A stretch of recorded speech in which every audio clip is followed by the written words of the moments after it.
லூக்கா எழுதின சுவிசேஷம் 22ஆம் அதிகாரம் 42வது வசனம். லூக்கா 22ஆம் அதிகாரம் 42வது வசனம். பிதாவே, உமக்கு சித்தமானால் இந்த பாத்திரம் என்னை விட்டு நீங்கும்படி செய்யும். ஆயினும் என்னுடைய சித்தத்தின்படி அல்ல, உம்முடைய சித்தத்தின்படி ஆக கடவது என்று ஜெபம் பண்ணினார். நாம் கடந்த கூடுகையிலே தேவன் எப்படிப்பட்டவராக இருக்கிறார் என்பதை நாம் பார்த்தோம். அல்லது அவர் நம்மை எப்படி ஆசீர்வதித்திருக்கிறார் என்று நாம் பார்த்தோம். பரலோக பிதா அவர் நம்மை ஆசீர்வதித்தார், நம்முடைய பிள்ளைகளாக தெரிந்தெடுத்து நம்மை ஆசீர்வதித்திருக்கிறார். அது எந்த ஆசீர்வாதம் அப்படின்னு சொல்லி நாம் பார்த்தோம். இந்த இடத்துல அது தேவன் எப்படி இருக்கிறார்? தேவன் அவர் ஆசீர்வதிக்கிறவராய் உன்னதத்திலே சகல ஆசீர்வாதத்தினாலும் நம்மை ஆசீர்வதிக்கிறவராக இருக்கிறார் என்று நாம் பார்த்தோம். தேவன் அப்படிங்கிற அந்த அடிப்படையிலே நாம் பார்க்கும் பொழுது அவர் அப்படி இருக்கிறார். அதே நேரத்தில் ஒரு மனிதன் என்கின்ற அடிப்படையிலே தேவன் இரக்கத்தில் ஐஸ்வர்யம் உள்ளவராய் நம்மில் அன்பு கூர்ந்து, அப்படி நம்மை அன்பு கூற வேண்டும் என்று இல்லை, ஆனால் அவ்வளவாய் நம்மை அன்பு கூர்ந்தார். அது அந்த தேவனை குறித்து நாம் பெற்றிருக்க வேண்டிய ஒரு மிகப்பெரிய வெளிப்பாடு. தேவனை குறித்து அப்படி அறிந்திருக்க வேண்டும் நாம். அல்லது பழைய ஏற்பாட்டிலே தேவன் எப்படி கிரியை செய்தார், புதிய ஏற்பாட்டில் எப்படி கிரியை செய்தார், பழைய ஏற்பாட்டிலே ஜனங்களை எப்படி நடத்தினார், நம்மை எப்படி நடத்துகிறார் அப்படிங்கிறதெல்லாம் நாம் புரிந்து கொண்டு அவர் அப்படிதான் அவர் இருக்கிறார், அப்படிதான் நம்மை நடத்துகிறார் என்று அந்த தேவனை நாம் அறிந்திருக்க வேண்டும். அதே போலதான் ஒரு மனிதனாக எப்படி இருக்க வேண்டும் அப்படிங்கிறதற்கு மாதிரி, தேவனாக எப்படி இருக்க வேண்டும் அப்படிங்கிறதற்கு மாதிரி அவர் இருக்கிறார். தேவன் அப்படி தான் இருக்கிறார், நம்முடைய பரலோக பிதா. அதே நேரத்தில் ஒரு மனிதன் என்கின்ற அடிப்படையில் இப்போ இயேசு கிறிஸ்துவை பாருங்கள். அவர் இந்த பூமியில் இருந்த பொழுது அவர் என்னவாக இருந்தார் அப்படின்னா, ஒரு மனிதனாக இந்த பூமியிலே பிறந்த ஒரு மனிதனாக தேவனுக்கு முன்பாக ஒரு மனிதனுடைய நிலைப்பாடானது எப்படி இருக்க வேண்டும் அப்படிங்கிறதற்கு ஒரு நல்ல மாதிரியாக அவர் இருக்கிறார். தேவன் என்றால் எப்படி இருக்க வேண்டும் அப்படிங்கிறதற்கு நாம் ஏற்கனவே பார்த்தோம். தேவன் எப்படிப்பட்டவராய் இருக்கிறார் அப்படிங்கிறதை நாம் பார்த்தோம். நம் அக்கிரமத்தினாலும் பாவத்தினாலும் மரித்து கிடந்த நம்மை அவர் தம்முடைய மிகுந்த இரக்கத்தினாலும் அன்பினாலும் உயிர்ப்பித்தார். அது தேவன் அப்படி தான் இருக்கிறார். ஆனால் ஒரு மனிதன் அப்படிங்கிற அடிப்படையை நாம் பார்க்கும் பொழுது அது எப்படி நாம் எந்த குறையுமே சொல்ல முடியாதோ, அது எப்படி ஆச்சரியமாக இருக்கிறதோ, அந்த தேவனை பார்க்கும் பொழுது தேவன் இப்படியா இருக்கிறாரே அப்படின்னு ஆச்சரியப்படுகிறது போல, ஒரு மனிதனாக இருந்து எப்படி இருக்க வேண்டும் அப்படிங்கிற விஷயமே ஒரு ஆச்சரியப்படத்தக்கதாகவும் ஒரு வியப்பூட்டுகிறதாகவும் இருக்க வேண்டும். இல்லையென்றால் எல்லா மனிதரை போல இதோ பூலகத்தார் செல்லுகிற எல்லாரும் செல்கிற வழியிலே செல்கிறேன் அப்படிங்கிறது போல ஆகிவிடும். இப்போ இயேசு கிறிஸ்துவை நாம் பார்க்கும் பொழுது அவர் இந்த பூமியிலே எப்படி இருந்தார், அதுவும் தேவனோடு கொண்டிருக்கிற அந்த காரியத்தில் அவர் எப்படி இருந்தார் அப்படின்னு பார்ப்பது அவசியம். என்றால் அதை நாம் அறியவில்லை என்று சொன்னால், தேவனோடு கூட ஒரு மனிதன் எப்படி இருக்க வேண்டும் என்பதற்கு மாதிரி இல்லாமல் போய் நல்லது கெட்டது அப்படிங்கிறதை தீர்மானிக்கிற சக்தி நாமவே மாறிவிடுவோம். நியாயாதிபதிகள் புஸ்தகத்தில் நீங்கள் வாசித்து பார்த்தீர்கள் என்று சொன்னால், அந்த காலத்தில் ராஜாக்கள் இல்லை, நியாயாதிபதிகள் இல்லை. அவனவன் என்ன செய்தான், தனக்கு தோன்றினபடியெல்லாம் நடந்தான் அப்படிங்கிறது போல் ஆகிவிடும். அப்படி தான் இந்த முழு மனுக்குலவும் நடந்தது. இன்னும் சொல்லப்போனால் அதான் ஒரு காலத்தில் நம்ம எப்படி நடந்தோம் அப்படின்னா, பிசாசு, உலகம், மாம்சம் இதற்கு அடியிலே இது என்ன வழி நடத்தினதோ அதன்படி நாம் நடந்தோம். சரி, இப்போ ரட்சிக்கப்பட்டிருக்கிறோம். ரட்சிக்கப்பட்ட பிறகும் கூட இப்போ நாம் அதிலிருந்தெல்லாம் விடுதலை ஆகிவிட்டோம். இப்போ நாம் நன்றாக இதை புரிந்து கொள்ளுங்கள் சில விஷயங்களை. ஒரு காலத்து எபேசியர் 2ஆம் அதிகாரத்தை கொஞ்சம் உங்களுக்கு விளக்கி சொல்கிறேன். அதாவது நாம் ரட்சிக்கப்படாததுக்கு முன்பாடி எதற்கு கீழாக அல்லது எதற்கு அடிமையாக இருந்தோம் அப்படின்னு சொன்னால், உலகம், மாம்சம், பிசாசுக்கு அடியிலே அடிமையாக இருந்தோம். அவைகள் நம்மை ஆட்டுவித்தன நம்மை. நாம் ஏதோ பிசாசு என்னை பிடிக்கலேன்னு சொல்லி நீங்கள் நினைக்க வேண்டாம். நான் பிசாசு பிடிச்சவனாக இருந்தேன், சபைக்கு எனக்கு பிசாசு என்னை விட்டு நீங்கினது அப்படிங்கிறது ஏதோ ஒரு சிலருக்கு தான் இந்த வெளிப்படையான சாட்சி. சில சகோதரிகளுக்கு அல்லது சில பிசாசு தொந்தரவு இருந்தது, பிசாசு பிடித்திருந்தாங்க, சபைக்கு சரியாச்சு அப்படிங்கிறது ஆனால் அதெல்லாம் அவங்களுங்க. நானெல்லாம் அப்படி இல்லைங்க அப்படின்னெல்லாம் தயவுசெய்து நினைக்காதிருங்கள். பிசாசு மக்களை பல விதங்களிலே பிடிக்கிறான். அதில் ஒரு விதம்தான் அந்த நேரடியாக அவளுடைய சரீரத்தை பிடித்து கொள்கிறது. சரீரத்தை பிடித்து கொண்டு ஆட்டுவித்து தான் வந்தது தான் என்று கூட சொல்லாமல் வேறொருத்தர் பேரை சொல்லி ஆட்டுவிக்கிறது பிசாசுடைய ஒரு பெரிய தந்திரம். இப்போ பிசாசு பிடித்தவங்க பெண்களையோ ஆண்களையோ பார்த்தீர்கள் என்று சொன்னால் அவர்கள் சொல்வார்கள், ஏன் யார் அப்படின்னு கேட்டால், நான் எங்கள் செத்துப்போன மாம் வந்திருக்கிறேன் அல்லது அத்தை வந்திருக்கிறேன். பாவம், அவங்களே செத்து போயிட்டாங்க. சாகிறதுக்கு முடியாது. நான் அவங்கள சாகிறதுக்கு முன்னாடி எதாவது பேசியிருந்தா பரவாயில்ல, செத்து போன பிறகு அவங்கள கெட்ட பேர் சொல்லணுமா? ஏப்பா, செத்த பிறகாவது மாமா அத்தையை விடுங்களேன். திரும்ப ஏன் அப்படின்னு கேட்டால், பிசாசுடைய தந்திரம் அது. எந்த மனிதனுடைய ஆவிக்கும், சகோதர சொல்லு, எந்த மனிதனுடைய செத்துப்போன ஆவிக்கும் மற்ற மனிதர்களை போய் பிடித்து கொள்கிற அதிகாரமே கிடையாது. அந்த அதிகாரத்தை ஆண்டவர் கொடுக்கவே இல்லை. எல்லா ஆவிகளும், செத்துப்போன எல்லா ஆவிகளும், ஒன்று பரலோகத்துக்கு போகும், இன்னொன்று பாதாளத்துக்கு போகும். இந்த ரெண்டு தான் இந்த மனுஷனுடைய ஆவிக்கு இருக்கிற அதிகாரம். வேறு அதிகாரங்களும் கிடையாது. வேறு செத்து போன பிறகு இங்கேயே சுற்றிட்டு இருக்கிறது, இடுவாய்க்கிலே சுற்றிட்டு இருக்கிறது, அந்த புளி மரத்தில் இருக்கிறது, இது மாதிரியெல்லாம் எந்த மனுஷனுடைய ஆவிக்கும் கிடையாது. காக்காயா சுற்றுறது, அதாக சுற்றுறது. நிறைய பேர் செத்து போன உங்களுக்கு சோறு வைப்பாங்க தெரியுங்களா, அது காக்கா சாப்பிடும். அது வந்துட்டார் அப்படின்னா காக்கா பசிக்குதுன்னு வந்திருக்குது, அவ்வளோதான். இல்லை, காக்காயாக வருவதற்கோ வேறு எதுவாக வருவதற்கோ எந்த மனுஷனுடைய ஆவிக்கு அதிகாரம் கிடையாது. அப்படியானால் இதெல்லாம் என்னன்னு கேட்டால், இதெல்லாம் பிசாசுடைய தந்திரங்கள். தன்னை வெளியிலே காண்பிக்காமல் மனுஷனுக்கு மனுஷனே விரோதமாய் பண்ணி இப்படி பண்ணுகிறதான் அவனுடைய வேலை. சரி, அப்படிப்பட்ட பிசாசிலிருந்து விடுபட்டவர்களாய் சபைக்கு வந்திருக்கலாம், நல்லது. ஆனால் எனக்கு அப்படியெல்லாம் பிசாசு பிடிக்கலைன்னு சொல்லிட்டு இருக்காதீங்க. இல்லை, பிசாசு வேறு விதங்களிலே நம்மை பிடித்து கொண்டிருக்கிறான். ஐஸ்வர்ய மயக்கத்தினாலே அல்லது புகழினாலே. இப்போ இயேசு கிறிஸ்துவை சோதிக்கிற அந்த சோதனையெல்லாம் எடுத்து பாருங்கள், அதெல்லாம் ரொம்ப டெக்னிக்கலான சோதனைகள். இப்போ அந்த மாதிரி பிசாசினால் பிடிக்கப்பட்டு அந்த கோபத்தினாலே, வன்மத்தினாலே, கொலைகார வெறியினாலே, இதெல்லாம் பிசாசினுடைய ஆவிகள் தான். பிசாசுக்கு அவனுக்கு சரீரம் கிடையாது. அவன் தன்னுடைய இச்சைகளை நிறைவேற்றிக் கொள்வதற்காக ஏதோ ஒரு மனுஷியை பிடிக்கிறான் அவன். ஆமாம், அவன் வெறியன், அவன் கொலைகாரன், அவன் விபச்சாரக்காரன். ஆகவே இப்போ என்னன்னு கேட்டால், நான் நேரடியாக பிசாசோடு பிடிக்கப்படாதவனாக இருந்திருக்கலாம், ஆனால் மற்ற விதங்களில் பிசாசினால் ஆட்டுவிக்கப்பட்டவனாகத்தான் நான் இருந்தேன். ஆகவே அப்படிப்பட்ட அவனுக்கு கீழாக அடிமையாக பிசாசு என்ன செய்ய நினைக்கிறானோ அதன்படி நான் செய்கிறவனாக நான் இருந்தேன். அப்படிப்பட்ட அடிமையாக இருந்த என்னை ஆண்டவர் ரட்சித்தார். அதான் இதற்கு அடிமையாக இருந்தேன். நான் இப்பொழுது என்ன செய்தேன்? நான் இப்பொழுது ரட்சிக்கப்பட்டு விட்டேன். இப்போ ரட்சிக்கப்பட்ட பிறகு இப்பொழுது இந்த மூன்றுக்கும் என்னிடத்தில் என்ன இல்லை? என்னிடத்தில் அதிகாரம் இல்லை. எதற்கு? உலகத்திற்கு, பிசாசுக்கு, மாம்சத்திற்கு பழைய மாதிரி, அந்த மாதிரி முதல் மாதிரி கடன்பட்டவனாக இருந்து அவர்களுக்கு அடிமையாக இருந்து அவங்க சொன்னதெல்லாம் கேட்டுக்கிட்டு இருந்தோம் பார்த்தீங்களா? அந்த மாதிரி இப்போ ரட்சிக்கப்பட்ட பிறகு இல்லை.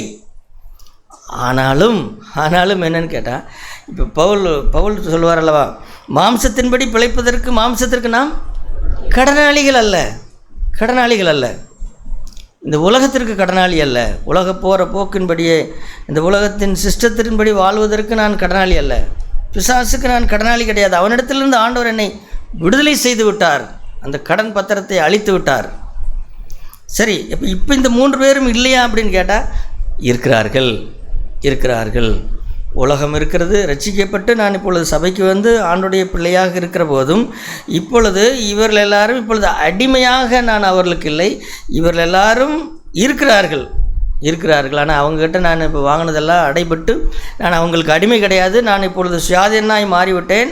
ஆனாலும் அவங்க எங்கள் ஊரில் தான் இருக்கிறாங்க. அப்படிங்கிறது போல் உலகம், மாம்சம், பிசாசு. மாம்சம் என்பது நம்மோடு கூடவே இருக்கிறது. மாம்சம் என்பது நம்மோடைய கூட இருக்கிறது. உலகம் என்பது கொஞ்சம் பக்கத்தில், அந்த பக்கம் இந்த பக்கம் இருக்கிறது. பிசாசு பக்கத்தில் இருக்கிறான். இவர் எல்லாரும் அவ்வப்போது என்ன செய்வார்கள்? வந்து போய் கொண்டு தான் இருப்பார்கள். சரி, இப்போ கேள்வி என்னன்னு கேட்டால், ஒரு ரட்சிக்கப்பட்ட மனிதனாக வாழ வேண்டிய அந்த தேவனுக்கு, என்னை ரட்சித்த அந்த இரக்கமுள்ள அந்த பிதாவுக்கு ஒரு ரட்சிக்கப்பட்ட மனுஷனாய் வாழ்வதற்குரிய மாதிரி எங்கே அப்படிங்கிறதான் கேள்வி.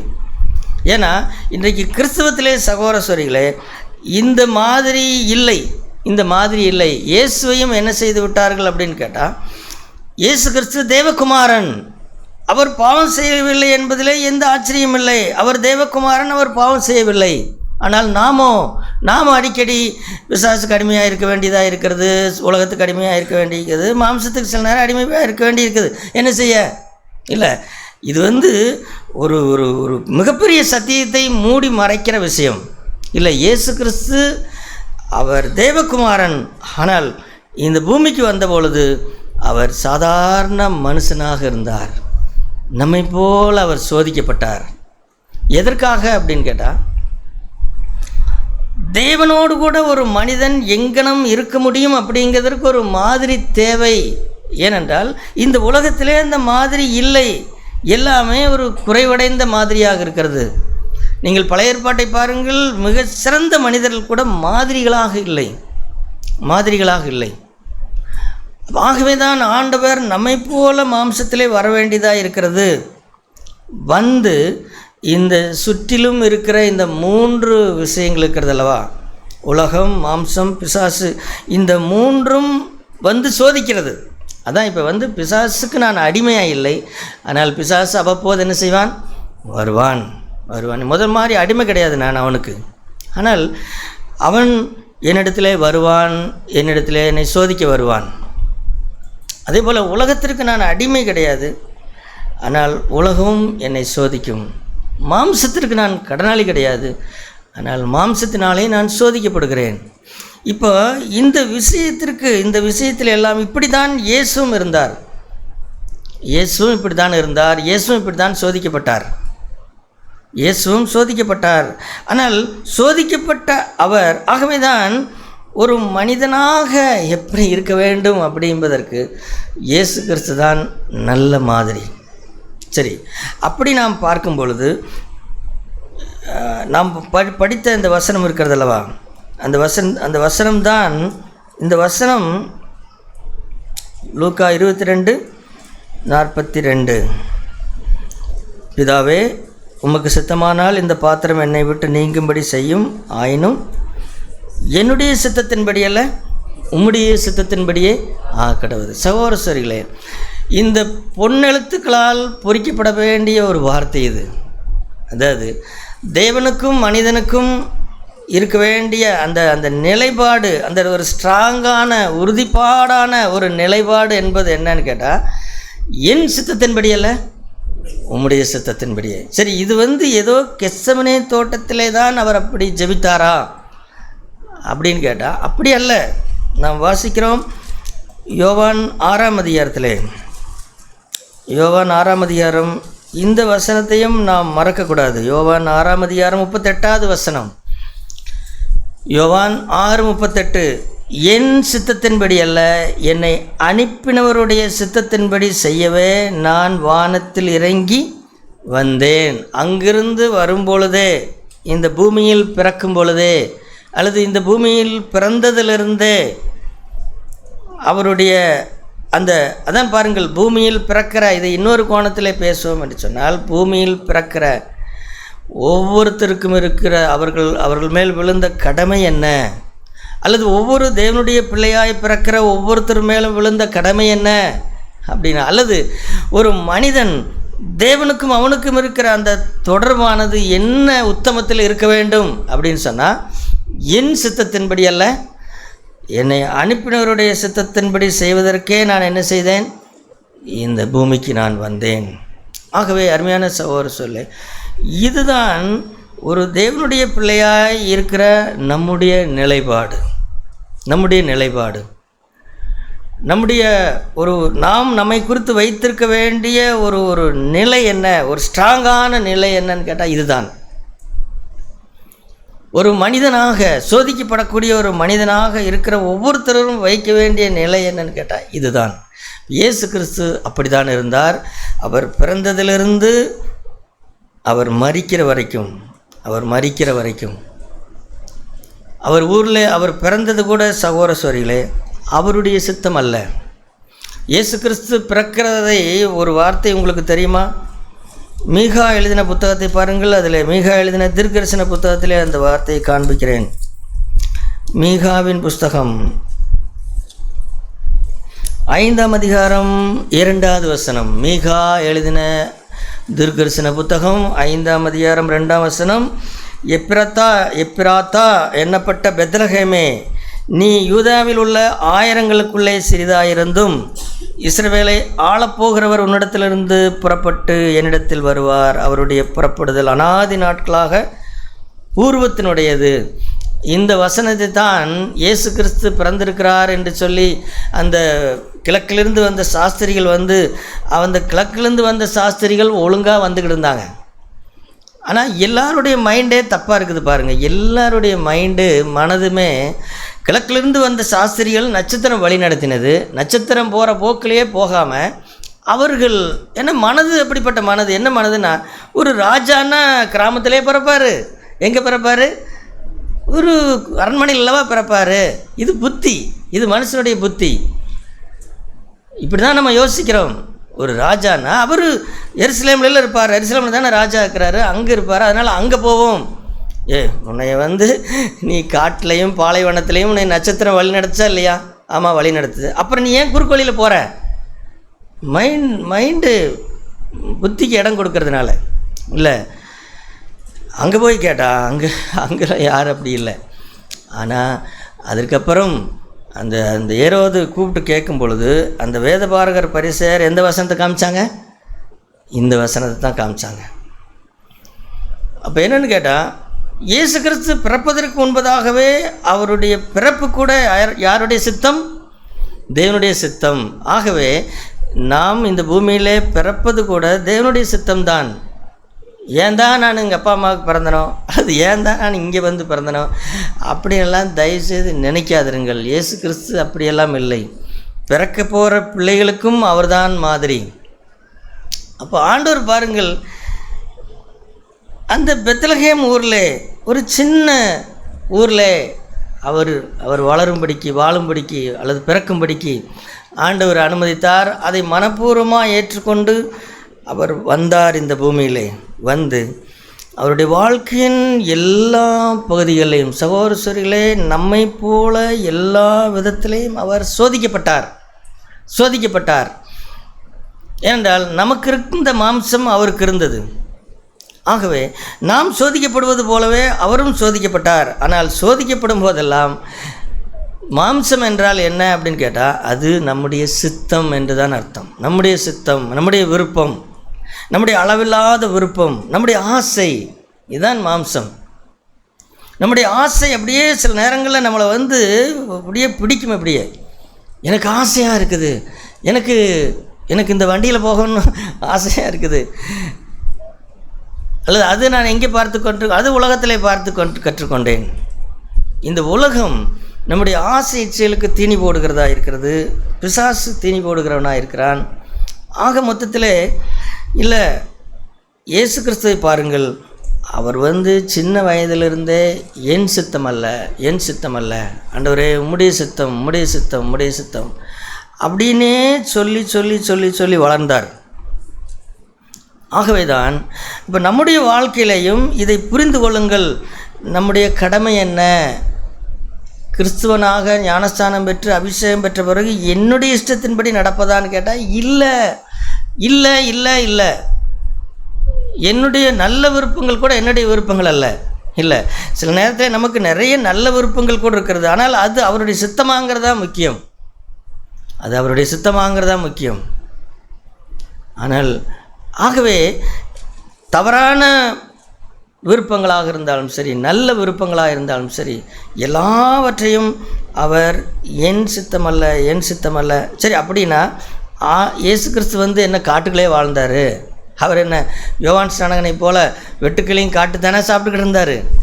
இல்லை, அவர் நம்மை போல் ஒரு ஊருக்குள்ளே 4-5 பசங்க பிள்ளைகளோட குடும்ப கஷ்டத்தோட நம்ம போல் வேலை செஞ்சு, நம்மை போல் வாழ்ந்து, நம்மை போல் பாடுள்ள மனுஷனாக அவர் வாழ்ந்து இப்படி அவர் அவர் அவர் எடுக்காததே இல்லை. அவர் எல்லாவற்றையும் எடுத்தார்.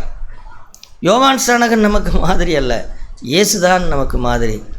ஏன்னா யோவான் ஸ்நானகன் வெட்டத்துக்குள்ளேயும் காட்டு தானே சாப்பிட்டாரு. நாம் சாப்பிட முடியுமா? இல்லை. இயேசு கிறிஸ்து அப்படி அல்ல. அவர் சாதாரண கஞ்சியும் குடித்தார். பெரிய விருந்து, ஆயக்காரர்கள் விருந்து செய்யும்போது விருந்துக்கும் போவார்.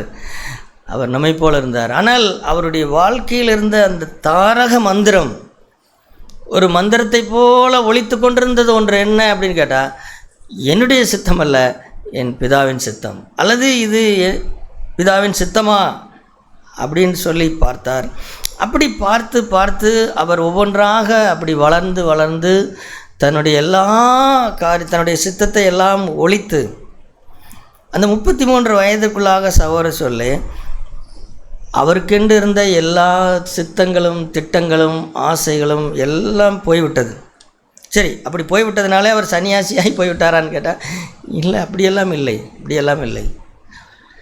இல்லை, தேவன் நாம் புசிக்கவும் குடிக்கவும், நமக்கு நெருக்கமான உறவுகள், பிறரோடு பாசம் காட்டவும், பிறரோடு வாழவும், இந்த பூமிக்குரிய பொருள்களை பயன்படுத்தவும், வேலை செய்யவும் எல்லாமே ஆண்டவர் செய்யத்தான் சொல்கிறார். ஆனால் இதற்குள்ளே இந்த 3 இருக்கிறது என்பதை மட்டும் ஞாபகத்தில் வைத்துக் கொள்ளுங்கள். ஒரு ரட்சிக்கப்பட்ட பிள்ளைகளுக்கு இந்த 3 சோதிக்கும். மாம்சம், உலகம், பிசாசு 3 சோதிக்கும். அப்படி சோதிக்கும் போதெல்லாம் என் சித்தமல்ல, என் சித்தமல்ல, என் சித்தமல்ல அப்படின்னு சொல்லிக்கொண்டே இருக்க வேண்டும். அப்படி சொல்லிக்கொண்டு இருந்தபடினால்தான் அவருடைய அந்த வயதுக்குள்ளாகவே இயேசு கிறிஸ்து 33 வயது வரைக்கும் பாலிய இச்சையினால் சோதிக்கப்பட்டு கொண்டிருந்தார் நினைக்கிறீர்களா? இல்லை இல்லை இல்லை இல்லை. அவர் ஒரு 15-20 வயதுக்குள்ளாகவே அதிலிருந்து விடுதலை அடைந்து விட்டார். அந்த அந்த உணர்வு, அந்த அந்த ஆசையிலிருந்து. ஆமாம், நாம் இப்போ கண்கள் நிச்சயிலே பல வருஷம் போராடி கொண்டே இருக்கிறோம். ஏன்னு கேட்டால் ஒவ்வொரு தடவையும் இப்போ நான் சோதிக்கப்படுகிறேன் என்று வைத்து கொண்டால் அது என்னை பலமாய் சோதிக்கிறது. என் சித்தமாகட்டும் அப்படின்னு சொல்லிடுறேன். அது அப்புறம் எப்படி அதிலிருந்து விடுதலை அடைவது? இல்லை, இயேசு கிறிஸ்து அதிலிருந்து விடுதலையானார். அப்படியானால் அவர் உணர்வுள்ளவர் அல்லவா? அவருக்கு சந்தோஷம் இல்லையா? அவருக்கு மகிழ்ச்சி இல்லையா அப்படின்னு கேட்டால் எல்லாம் இருந்தது. சகோதர சொல்லே, பரிசுத்தாவியானால் நிறைந்து வாழ்கிற வாழ்க்கை என்பது ஏதோ காட்டுத்தனமாக சந்தோஷமில்லாத அல்லது ஒன்றுமே அனுபவிக்க முடியாத அப்படியெல்லாம் கிடையவே கிடையாது. எல்லாவற்றையும் அனுபவிக்கும்படிக்கு ஆண்டவர் வைத்திருக்கிறார். ஆனால் எல்லாமே அவருடைய சித்தத்தின்படி. அதனால தான் வாலிபர்கள், உங்களுக்கு திருமண வயது வரைக்கும் நீங்கள் காத்திருங்கள். நீங்கள் என்ன விரும்புகிறீர்களோ அதை அனுபவிக்கும்படிக்கு காத்திருங்கள். அதற்கு முன்பாக உங்களுடைய சித்தத்தின்படி போய்விடாதிருங்கள். அது எல்லா விஷயத்திற்கும் பொருந்தும். தேவன் உங்களை உயர்த்துவதற்கு முன்பாக தயவு செய்து அவசரப்படாதிருங்கள். தேவன் உங்களை அழைக்காத ஊழியத்திற்கு செல்லாதிருங்கள். அதை பற்றி ஆசை கொள்ளாதிருங்கள். தேவன் உங்களை வைத்திருக்கிற அந்த வட்டத்திற்கு மேலே தேவையில்லாமல் யோசித்து கொண்டிருக்காதிருங்கள். இப்படி எத்தனையோ இருக்கிறது. நீங்கள் யோசித்து பாருங்கள். தேவகுமாரன் இயேசு அவர் அந்த ஊழியமானது இஸ்ரேல் நாட்டோடு முடிந்து விட்டது என்பது ஆச்சரியமாக இருக்கிறதா?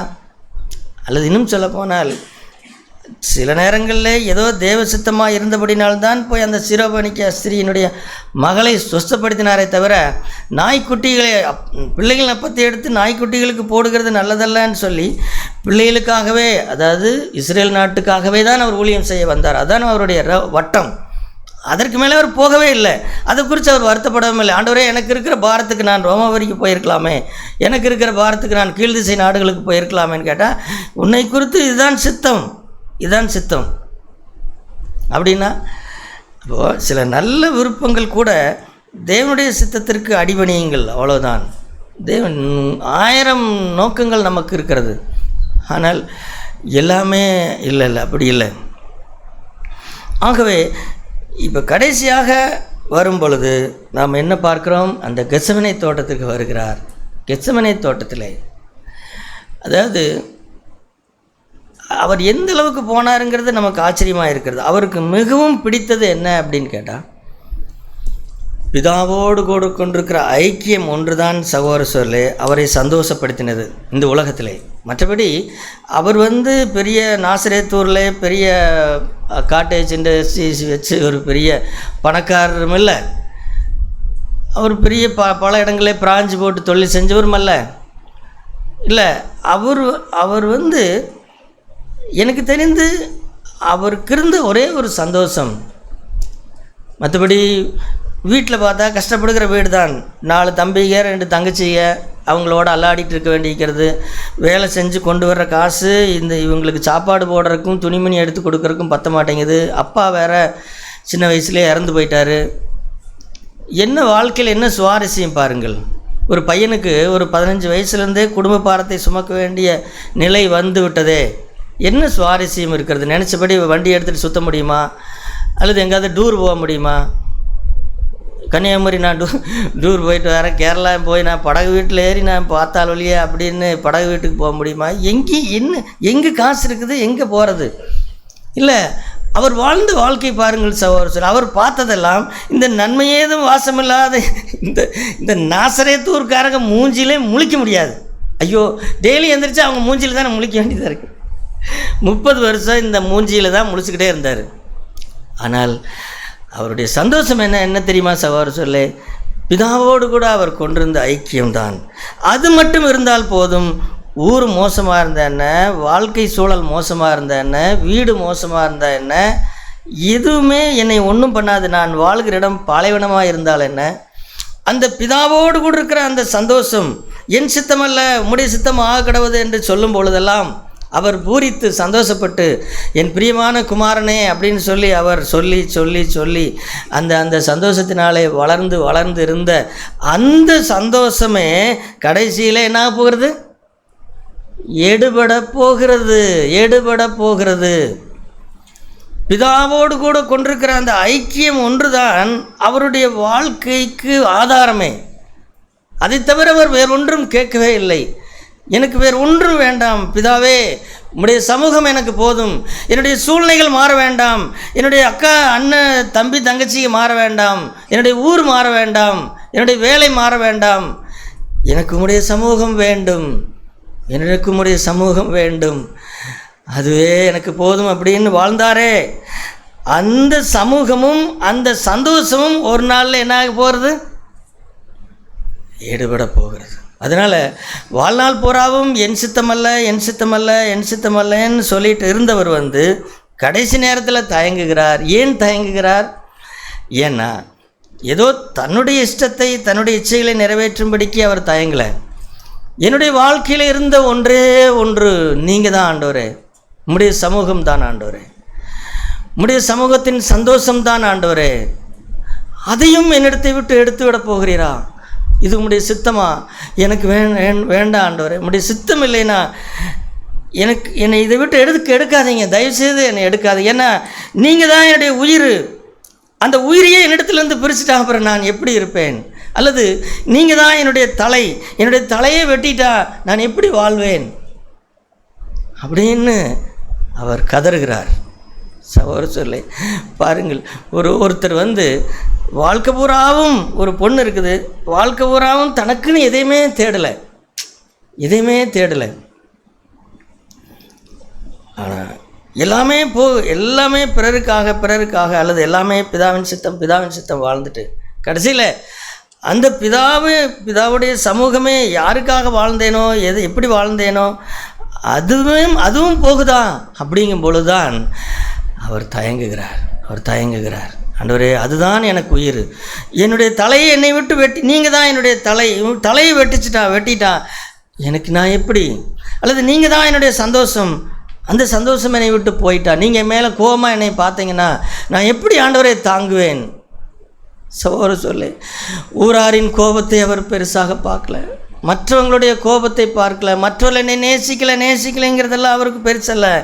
என் பிதாவின் நேசம் என்னை விட்டு போகிறதே, நான் எப்படி அதை தாங்குவேன், எப்படி அதை சகிப்பேன் அப்படிங்கிறதான். அதுதான் அவர் அந்த கெத்செமனே தோட்டத்திலே கண்ணீர் விட்டு அவர் அழுதார்.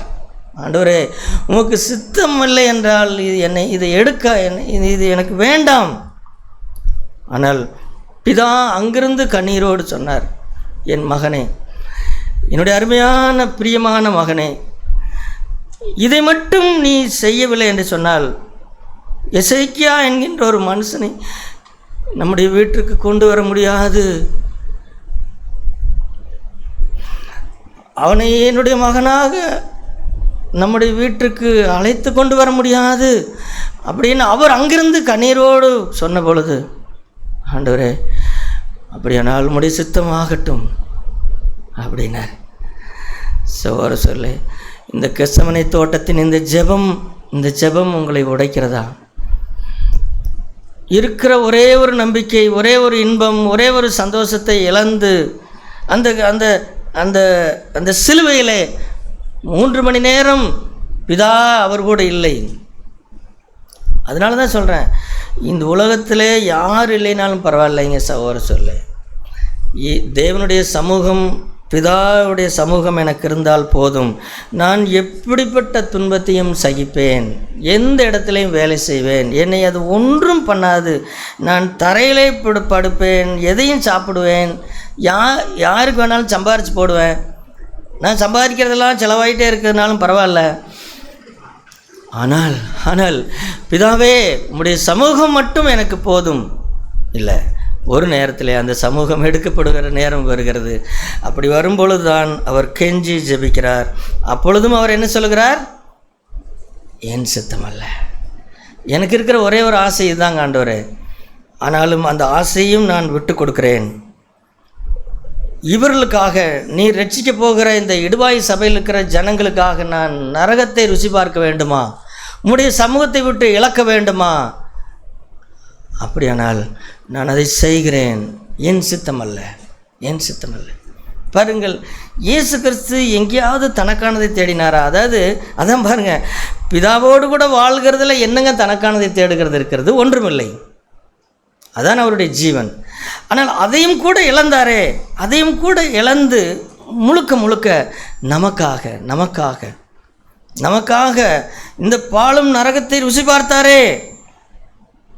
என் சித்தமல்ல, என் சித்தமல்ல. சகோதரர் சொல்லு,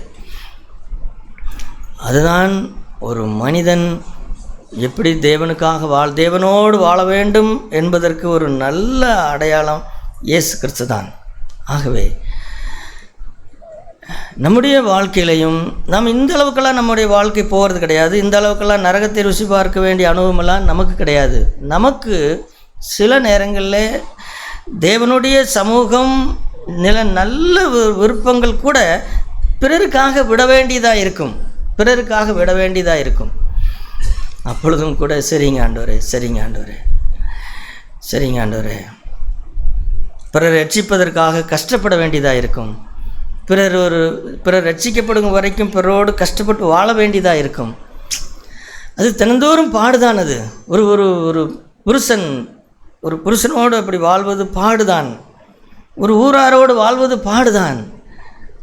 ஆனாலும் என் சித்தம் அல்ல ஆண்டவரே, நான் ஒரு 10 வருடம் பொறுமையாக இருந்தால்தான் என் புருஷன் ரட்சிக்கப்படுவாரா? ஆண்டவரே, என் சித்தம் அல்ல, உம்முடைய சித்தமாக கிடவுது அப்படின்னு. அப்படி நாம் அந்த அளவுக்கு இல்லை. ஆனால் நம்முடைய நிலைப்பாடுகள் இப்படி தான் இருக்க வேண்டும். அப்போ எனவே இந்த நேரத்திலையும் என்னை நினைவு கூறும்படி இதை செய்யுங்கள் என்று சொன்னாரே இயேசு. அவர் எப்படி தான் நினைவு கூறுவது, அவருடைய அன்பை எப்படி நினைவு கூறுவது அப்படின்னு பார்க்கும் பொழுது இதை நீங்கள் வீட்டில் போய் தியானித்து பாருங்கள் சகோதரர் சொல்லு. வீட்டில் போய் தியானித்து பாருங்கள். அவருடைய வாழ்க்கையை தியானித்து பாருங்கள். உங்களுக்கு கஷ்டம் வரும் பொழுது தியானித்து பாருங்கள். இயேசுவை நோக்கி பாருங்கள். அவர் என்ன சொல்லியிருந்திருப்பார்? நான் விட்டா என் பெரியப்பா வீட்டில் கூட போய் வாழ்ந்துக்குவேன். இவங்களுக்கு இந்த 4 தம்பிகளுக்கும் தங்கச்சிகளுக்கும் உழைச்சி கொட்டி போடுறதுக்கு நானாக கிடச்சேன். நான் இந்த வயசில் நான் படித்து காலேஜ் போயிருக்கலாம் அல்லவா? 15 வயசோடு என்னுடைய படிப்பு நின்று போனது. நான் இப்போ வேலைக்கு போக வேண்டியதாக இருக்குது. யாருக்காக? இந்த பிள்ளைகளுக்காக. எனக்கென்று இருந்த லட்சியம் எங்கே? நான் படித்து பெரிய ஆளாகணுங்கிற இந்த லட்சியம் எங்கே? எல்லா லட்சியங்களும் போய்விட்டது. தச்சு பட்டறையில் உட்காந்துக்கிட்டு வேலை சுற்றி எடுத்து அடிச்சுட்டு கிடக்கிறேன். இல்லை இல்லை இல்லை, என் சித்தமல்ல, என் சித்தமல்ல ஆண்டவரே, என் சித்தமல்ல. சகோதரர் சொல்லி அவர் இப்படி வாழ்ந்தபடினால்தான் அந்த தாயும் அந்த சகோதர சகோதரிகளும் கடைசியில் ரட்சிக்கப்பட்டார்கள். கடைசியில் ஒரு தம்பி என்னவானார் உங்களுக்கு தெரியுமா? என்னவானார்? சபையின் தூணாக மாறினார். யார் அது? யாக்கோபு. யாக்கோபு அவருடைய வருத்தத்தின் ஆத்ம வருத்தத்தின் பலனை கண்டாரா? அதற்கு பலன் கண்டாரா? பலன் கண்டார். அவருடைய ஆத்மா வருத்தத்தின் பலன். ஒரு தம்பி ஒரு காலத்தில் சபைக்கு தூணாக மாறினார். அவருடைய ஆத்மத்தின் வருத்தத்துக்கு பலன் கிடைக்காமலா போய்விட்டது? கிடைத்து விட்டது. அவர் நரகத்தை ருசி பார்த்தாரே, அதற்கு பலன் கிடைக்கவில்லையா? நாம் எல்லாரும் அவருடைய பலன் அல்லவா? இடுவாய் சபை அவருடைய பலன் அல்லவா?